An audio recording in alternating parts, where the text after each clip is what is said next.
The last flight, Lieutenant Sarah Mitchell could feel it in the way the bomber shuddered with each labored breath of its engines, the way the control yoke fought against her hands like a living thing trying to escape.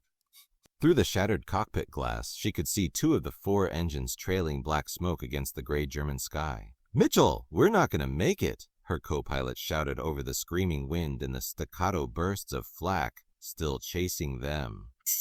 Below, somewhere in that patchwork of forests and farmland, was enemy territory, occupied France, a place where American pilots were either captured and sent to POW camps or executed as terror flyers by the SS. Sarah's crew was counting on her. 9 men, 9 lives in her hands.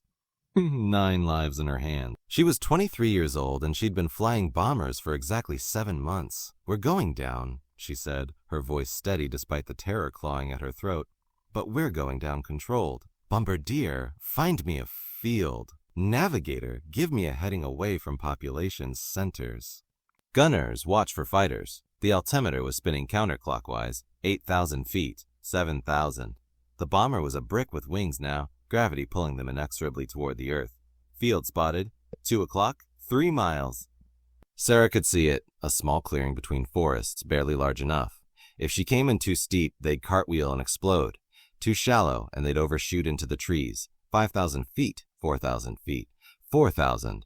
Brace, brace. The B-17 hit the ground like a meteorite, tearing through dirt and grass, metal shrieking, the world spinning in a chaos of noise and violence. Sarah held the yoke in a death grip, fighting to keep the nose up, to keep them from flipping. The bomber slewed sideways, one wing crumpling like paper. The cockpit windscreen exploded inward. Then everything stopped. Silence. Horrible, ringing silence. Sarah opened her eyes. She was alive, blood running down her face from a gash in her scalp, but alive. "Crew check," she croaked. "Sound off." One by one, her men reported in. Injuries, but everyone breathing. Miracle. Then Sarah heard it, the sound of truck engines. German voices shouting. She looked through the shattered cockpit and saw them. Wehrmacht soldiers emerging from the tree line, weapons raised. Her hand moved to the service pistol at her hip. 8 rounds, 10 soldiers. The math was simple and brutal. This was how she was going to die. Not in the air where she belonged, but on the ground in a muddy French field surrounded by the enemy. But then a different sound cut through the chaos. A woman's voice, speaking rapid German, authoritative and commanding. Sarah turned her head and saw her. A German woman in a Wehrmacht auxiliary uniform, striding toward the crashed bomber with absolute confidence. She was perhaps 30, blonde hairpinned in a severe bun, sharp features that could have been carved from ice. She was arguing with the German officer, gesturing at the crashed plane. The officer looked angry, but the woman's voice rose, sharp and unyielding. Sarah couldn't understand the words, but she understood the tone. These are prisoners of war, not animals to be shot. The officer finally nodded, barked orders to his men. They lowered their weapons, slightly.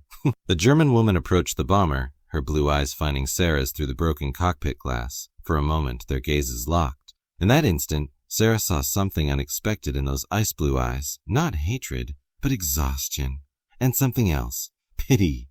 Understanding. "You will come with us," the woman said in accented but excellent English. "You will not be harmed if you surrender peacefully. You have my word." "The word of a Nazi?" Sarah's voice was bitter. The woman's expression didn't change. "The word of someone who is trying to prevent unnecessary death." Today that will have to be enough. Sarah looked back at her crew. They were waiting for her decision. Fight and die, or surrender and live. She raised her hands. "We surrender." As the German soldiers pulled her from the wreckage, Sarah's eyes found the woman's again. There was something in that gaze that she couldn't name. Something that told her this woman was not what she appeared to be. And as they were marched away from the dying bomber, Sarah had one crystalline thought. I need to know who she is. She had no idea that this woman, Hauptmann Greta Hoffman of the Wehrmacht Auxiliary Corps, would become the most important person in her life. Or that their story would be written in the margins of war, in the quiet spaces between enemy and ally, in the dangerous territory where hatred should live but somehow impossibly, love took root instead. The caged Stalag, Luft 4, the prisoner of war camp squatted on the Polish landscape like a scar, all barbed wire and guard towers in the constant gray misery of captivity. Sarah had been here for 3 weeks, 3 weeks of watery soup, hard bunks, and the gnawing uncertainty of whether she'd ever see home again. Her crew had been separated, officers sent to one compound, enlisted men to another. She was alone in a way that went beyond physical isolation. The women's section of Stalag Luft 4 was small. There weren't many female pilots in the Allied forces, and even fewer who'd been shot down and survived. Sarah shared her barracks with 6 other women, 3 British, 2 Polish, 1 Russian. They'd formed a quiet alliance of survival, sharing rations, watching each other's backs, maintaining the discipline that kept them human in this place, designed to strip away humanity. Every day was the same. Morning roll call in the freezing dawn. Breakfast that barely deserved the name. Hours of empty time filled with make-work, letter writing, chess games played with pieces carved from scraps. Dinner that mirrored breakfast. Evening roll call.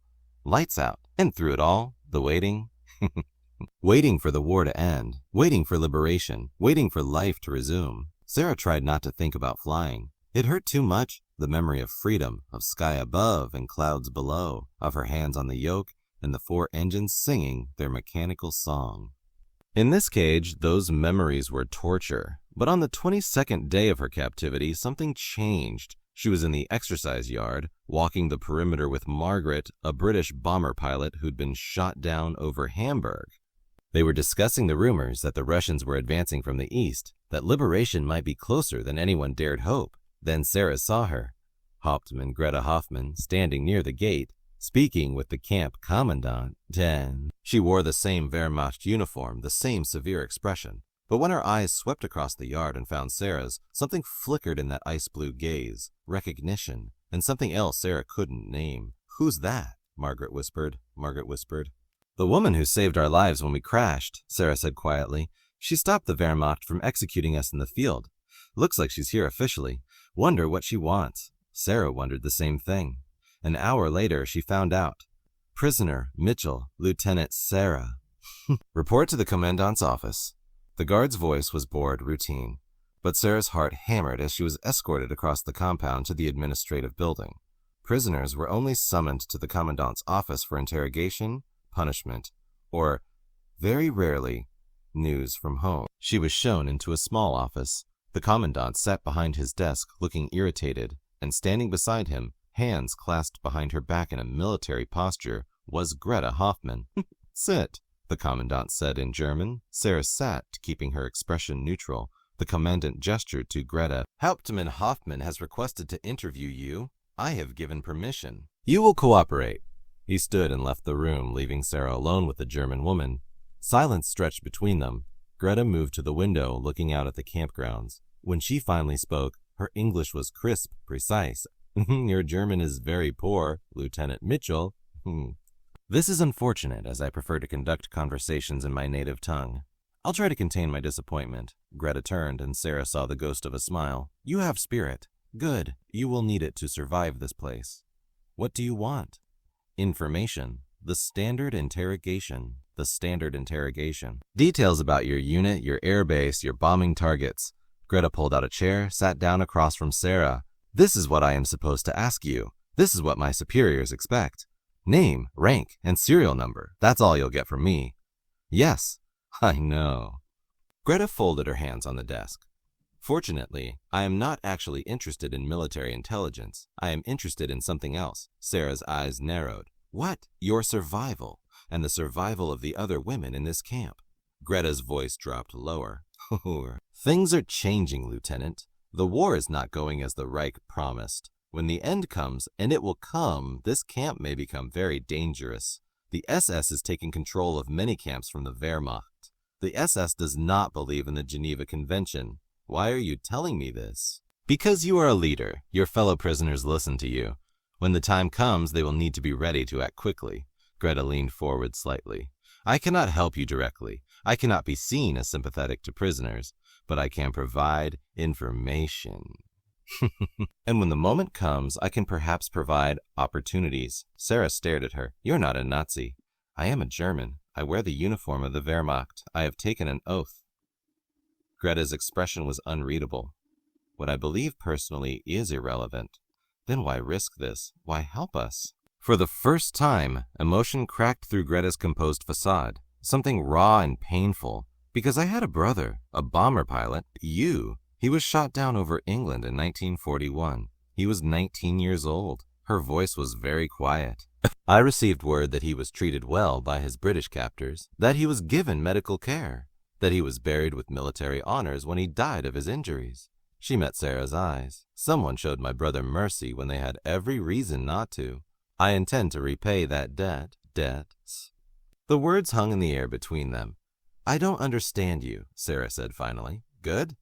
Neither do I, Greta stood, her professional mask sliding back into place. This interview is concluded. You were uncooperative and provided no useful intelligence. I will report this to the commandant. She moved toward the door, then paused. There is a loose board in the 3rd barracks beneath the 5th bunk from the door. If I need to communicate with you, I will leave messages there. If you need to communicate with me... She pulled a small piece of paper from her pocket, placed it on the desk. This is a mail drop in the village. Be very, very careful. Then she was gone, and Sarah was left alone with the paper and the dizzying realization that the enemy had just offered her an alliance. The correspondence, the first message appeared 3 days later. Sarah found it tucked beneath the loose board Greta had mentioned, a small folded paper with neat German handwriting. Margaret, who spoke fluent German, translated. His inspection scheduled for next week. Hide contraband. Prepare for increased security. Destroy this message. The warning proved accurate.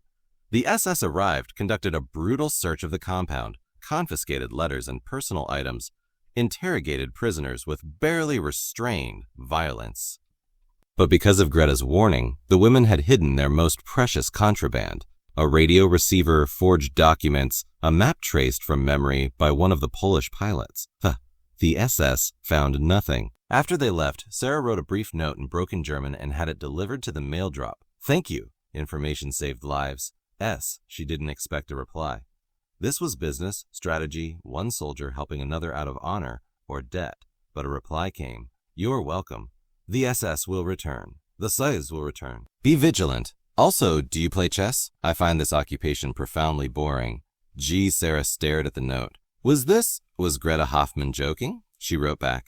I play, though I'm more comfortable with aircraft controls than chess pieces. Why do you ask? The reply. Because intelligent conversation is rare in wartime, and because you intrigue me, Lieutenant Mitchell. You crashed your bomber with remarkable skill. You lead your crew with confidence. You refuse to be broken by captivity. These are qualities I respect. Would you object to occasional correspondence? Purely intellectual, of course. War is tedious. Sarah showed the letter to Margaret, who raised an eyebrow. She's either genuinely lonely, Margaret said, or she's running the most elaborate intelligence operation I've ever seen. What should I do? That depends. Do you trust her? Sarah thought about Greta's face in that crashed bomber's cockpit. The exhaustion, the humanity in those ice blue eyes. I don't know, she admitted, but she saved our lives. That has to count for something. She wrote back, I don't object. Though I should warn you, my German is terrible. You'll have to suffer through my grammar. Also, I prefer rooks to bishops. And so began the strangest correspondence of Sarah's life. The letters came irregularly, hidden beneath a loose board or slipped into the weekly mail by a sympathetic Polish guard, whom Greta had apparently bribed. They started practical, warnings about inspections, information about the advancing Eastern Front, advice on surviving the increasingly harsh winter. But slowly, almost imperceptibly, they became personal. Greta wrote about her childhood in Bavaria, about her brother who'd wanted to be a painter, about the books she loved, Goethe, Schiller, and surprisingly, American literature. She adored Hemingway. She wrote about the burden of wearing a uniform she increasingly didn't believe in, about the moral compromises of survival in a totalitarian state. Sarah wrote back about growing up in Montana, about her father who taught her to fly crop dusters, about her decision to join the women Air Force Service pilots despite her mother's tears. She wrote about the terror and exhilaration of flying bombers into combat, about the guilt of dropping bombs on cities where civilians lived, about the impossible weight of command. They played chess by correspondence, moving pieces on boards they'd drawn from memory, the games lasting weeks. They argued about literature, philosophy, music. Greta loved Wagner. Sarah thought he was bombastic. Sarah loved jazz. Greta found it chaotic. They found common ground in Mozart and a shared love of mathematics. "This is insane," Margaret said one night as Sarah sat on her bunk, reading Greta's latest letter by candlelight. "You're developing a friendship with a German officer." "I know. Because she's the only person in this entire camp who sees me as something more than a prisoner. She talks to me like I'm human, like my thoughts matter." "Do you know how long it's been since anyone did that?" Margaret's expression softened. "You're lonely. We're all lonely. But at least I have someone to talk to about something other than rations and rumors." Sarah folded the letter carefully. "Is that so terrible?" "No," Margaret admitted. "But be careful. Loneliness makes us vulnerable. And vulnerable is dangerous in war." Sarah knew Margaret was right, but she couldn't stop. Greta's letters had become the only light in the gray monotony of captivity. They were intellectual engagement, emotional connection, a reminder that somewhere beyond the wire, there was still a world where ideas mattered and conversation could be beautiful. She was starting to wait for those letters the way a drowning person waits for air. And in the quiet hours before sleep, she found herself thinking about Greta's face, the sharp intelligence in those blue eyes, the way her rare smiles transformed her severe features into something unexpectedly warm. It was dangerous to think this way, dangerous to feel this way. But Sarah had always been good at dangerous things. The thaw winter came to Stalag left 4 like a punishment. The temperature plummeted, snow piled against the barracks walls, and the thin blankets provided by their captors became laughably inadequate. Prisoners huddled together for warmth, their breath freezing in white clouds even inside the buildings. Sarah's crew had been moved to a different section of the camp in November, and she'd managed brief, whispered conversations with her bombardier through the wire fence that separated compounds. He told her the enlisted men were faring worse, less food, harsher treatment, one of the waist gunners developing pneumonia that the German medical staff was ignoring. She wrote to Greta that night, her fingers stiff with cold. "My men are dying. The waist gunner, Jackson, needs medicine. Please." Yes. 2 days later, a package arrived through the Polish guard. Inside, sulfa drugs, aspirin, and a brief note in Greta's precise handwriting. "For Jackson, tell no one the source. The camp doctor is SS now. He would destroy these rather than help." Sarah smuggled the medicine to the enlisted compound through a complicated chain of prisoners and sympathetic guards. Jackson's fever broke within 3 days. That was when Sarah realized the full extent of what Greta was risking. Stealing Wehrmacht medical supplies to save enemy prisoners wasn't just against regulations, it was treason.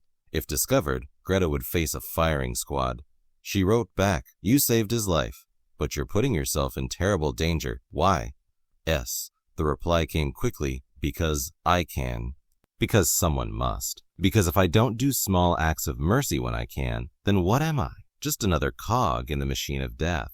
I refuse to be that. Even if it cost me everything. Gee, also, you asked me to. I find I cannot refuse your request, Lieutenant Mitchell. This is becoming a problem." Sarah read that last line 5 times, her heart doing something complicated in her chest. The correspondence intensified as winter deepened. Greta's letters became more frequent, longer, more personal. She wrote about the nightmares she had about her brother, about the growing certainty that Germany would lose the war, about her fear of what would happen when the Reich finally collapsed.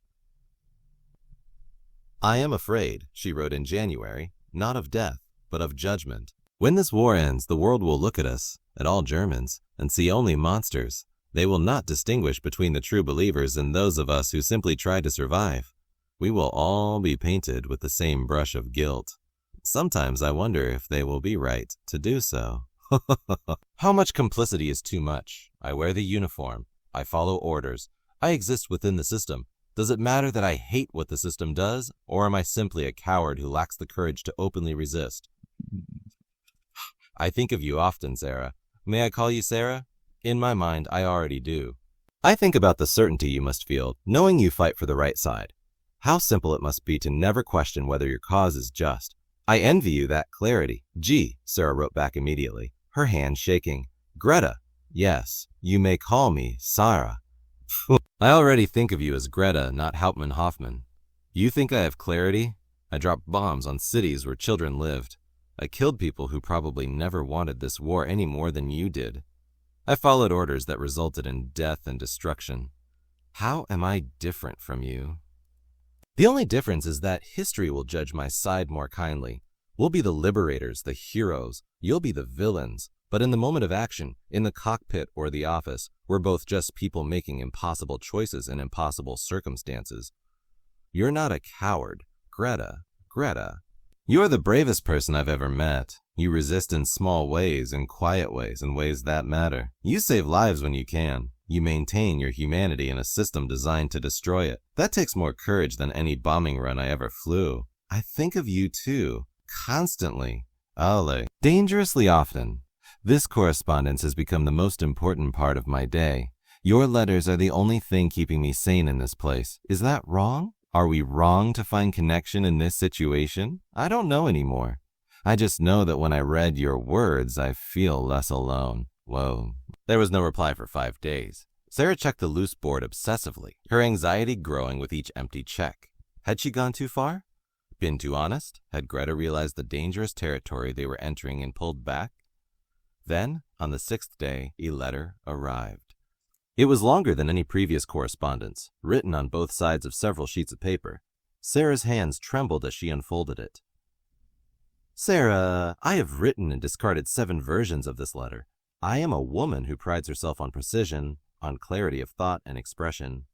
But you have somehow stripped away my ability to be clear about anything. I should not be writing to you at all. You are the enemy. I am your captor. There is a chasm between us that should be unbridgeable. Nationality, loyalty, duty, the entire apparatus of war. Every regulation, every principle of military conduct, every shred of common sense says that this correspondence should have ended months ago. And yet, I find myself counting the days until I can reasonably visit the camp again. I find myself manufacturing excuses to come by, inspections, administrative duties, anything that gives me a chance to walk past your barracks, to perhaps catch a glimpse of you in the exercise yard. I have become pathetic. Your last letter undid something in me. The idea that you, brilliant, brave, honorable you, see something worthy in me. If you think of me as I think of you, it is simultaneously the most wonderful and most terrifying thing I have ever read. You ask if we are wrong. By every measure that matters, yes, we are enemies. This connection between us is a betrayal of everything we're supposed to believe in. If anyone knew about these letters, you would be accused of collaboration. I would be executed for treason. But I cannot stop. I have tried. God knows I have tried to discipline myself, to maintain professional distance, to remember my duty. But then I think about your words, your thoughts, the way you see the world, and I am lost. There is a word in German, Sehnsucht. It means a deep longing, a yearning for something that may be unattainable. It is a beautiful, painful word. It is what I feel when I think of you. I am breaking every rule I have ever lived by in writing this. But you deserve honesty, even if honesty is dangerous. I am falling in love with you, Sarah Mitchell. I have been falling since that first day when I saw you in the crashed bomber. Blood on your face, but fire in your eyes. I am in love with your mind, your courage, your refusal to be diminished by captivity. I am in love with the woman who writes to me about philosophy and literature and mathematics, who argues with me about music and politics, who sees me as something more than my uniform. This is madness. This is impossible. We are divided by everything that should matter. And yet here I am, writing these words, terrified that you will reject them, but more terrified of never saying them at all. You don't have to respond to this. We can pretend I never wrote it. We can return to safer topics, chess moves and camp gossip and intellectual debates. But I needed you to know the truth. I needed you to know that somewhere in this terrible war, in this place of suffering and death, you have given me something to live for beyond mere survival. You have given me hope that there is still beauty in the world, still connection, still the possibility of something that transcends all this darkness. Whatever you decide, I will respect it. I will continue to help however I can, regardless of your response. You owe me nothing, but God. Sarah, I hope you feel even a fraction of what I feel, yours in ways that terrify and thrill me. Greta, Sarah read the letter 3 times, tears streaming down her face. Margaret found her like that, sitting on her bunk, the letter clutched in her hands, crying silent tears that she couldn't stop. Sarah? Margaret's voice was gentle. What's wrong? Everything, Sarah whispered. Everything and nothing. Is it her, the German woman? Sarah nodded, unable to speak. Margaret sat beside her, putting an arm around her shoulders. What did she say? She said. Sarah's voice broke. Whoa. She said she's in love with me. Oh, Sarah, I know. I know it's impossible. I know it's insane. We're enemies. She's German. I'm American. We're at war. There are 1,000 reasons why this is wrong and dangerous and completely impossible. But, Margaret prompted gently, but I love her too. The words came out as barely a whisper. I've been falling in love with her for months through every letter, every conversation. I love her mind, her courage, the way she risks everything to do small acts of kindness in this terrible place. I love her honesty, her complexity, the way she refuses to be just one thing. Sarah looked up at Margaret, her face streaked with tears. How can I love someone I'm supposed to hate? How can I love a German officer while I'm locked in a German prison camp? What does that make me? Human, Margaret said simply. It makes you human, Sarah. Love doesn't follow the rules of war. It doesn't care about nationality or uniform or any of the things we're told should matter. But what do I do? How can this possibly work? I don't know, Margaret admitted. But I know you need to tell her the truth. She was brave enough to be honest with you. You owe her the same. The meeting Sarah wrote back that night, her hands steady despite the chaos in her heart. Greta, I have read your letter 20 times. I have tried to find the right words to respond. There are no right words for something like this. So I will be simple and honest the way you were with me. I love you too. I am in love with the woman who writes to me about Greta and mathematics. The woman who risks her life to smuggle medicine to my men. The woman who sees the moral complexities of this war and refuses to hide behind easy certainties. The woman who has somehow made a prison camp bearable by giving me someone who sees me, truly sees me, as a whole person.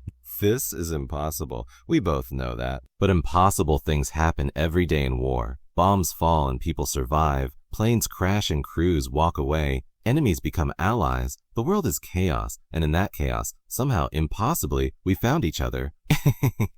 I don't know what happens next. I don't know how this can work. But I know I can't pretend I don't feel this. I need to see you, not through letters, face to face. I need to look into your eyes when I tell you this. Can you come? Can we find a way to meet, alone, away from guards and barbed wire and all the things that say we shouldn't exist? I'm terrified. But I'm also more alive than I've been since they shot me out of the sky. Yours in ways that are both impossible and inevitable. Sarah, the response came 2 days later, delivered by the Polish guard along with a whispered message. Tomorrow, 2300 hours, the storage building near the east fence. Come alone. Sarah's heart hammered. This was incredibly dangerous. If caught, she'd be thrown in solitary confinement. Greta would be executed. But the alternative, never seeing her, never speaking the words face to face, was unthinkable.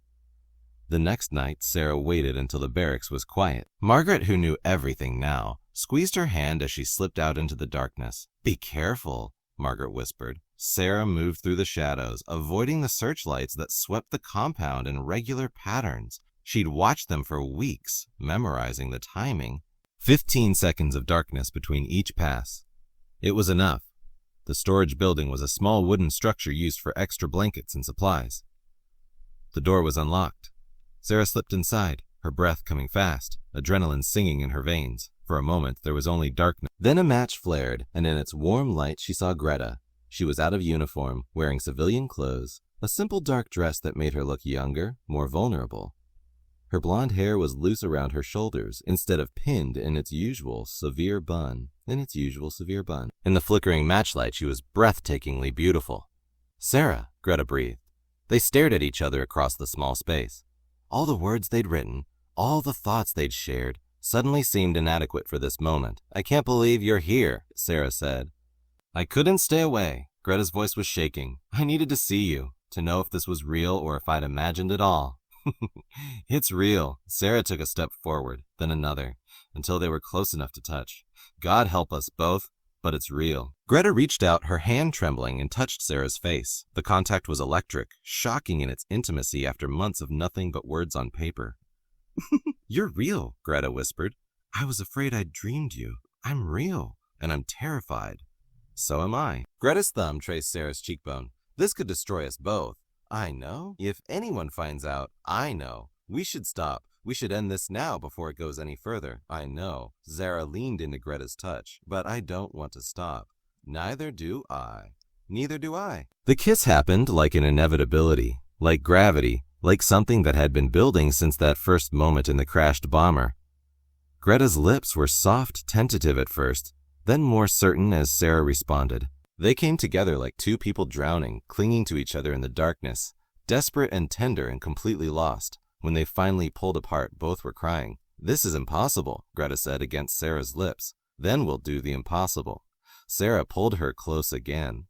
We're good at that."